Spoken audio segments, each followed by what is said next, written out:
Organizations as property.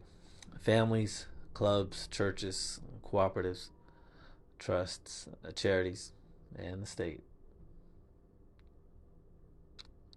are organizations that own property, such as land, buildings, and machinery. An organization, however, is not the same as the property that it owns. Uh, for some kinds of organizations, the members can buy and sell assets, but no one can buy or sell the organization. To illustrate, no one owns a family, club, church, cooperative, trust, charity, or state. In contrast, corporations have owners who buy and sell not just the corporation's assets, but also the corporation itself. In brief, many organizations own property, and some organizations are property. Owned and unowned organizations perform different roles in society. Unowned organizations play the central role in social life, religion, and government, whereas corporations play the central role in production and economic growth.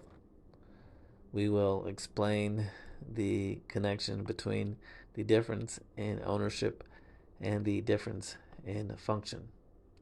To begin, consider what an organization is. Organizations generally have a structure of offices created by laws and contracts, such as a chairman, treasurer, or ombudsman. While some members of organizations have offices, all members have roles to play. Standardization in the division of labor creates roles like a bookkeeper, mechanic, or purchasing agent.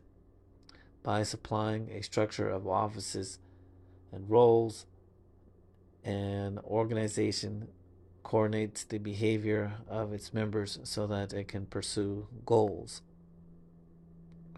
When coordination is tight enough, observers of the organization ascribe goals to it, not just to its individual members. Thus, we can define an organization as a structure of offices and roles capable of corporate action. Organizations adjust their structure to improve performance or change goals. Owned organizations adjust in response to pressure from markets for organizations. For example, corporate officers who fail to perform may find their company bought by a new owner who fires the old managers and replaces them with new managers.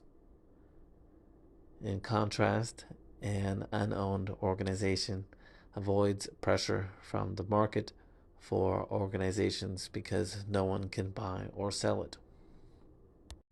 We must consider how a market for organizations changes their behavior. According to the bargain theory of property developed in this book, markets tend to move property from people who value it less to people who value it more. Thus, the market for organizations tends to move organizations from owners who value them less to owners who value them more. Corporations are primarily instruments to make money, so the owners of corporations tend to value them according to their profitability. Consequently, the market for corporations tends to bring the ownership of each corporation to the people who can make the most profit from them.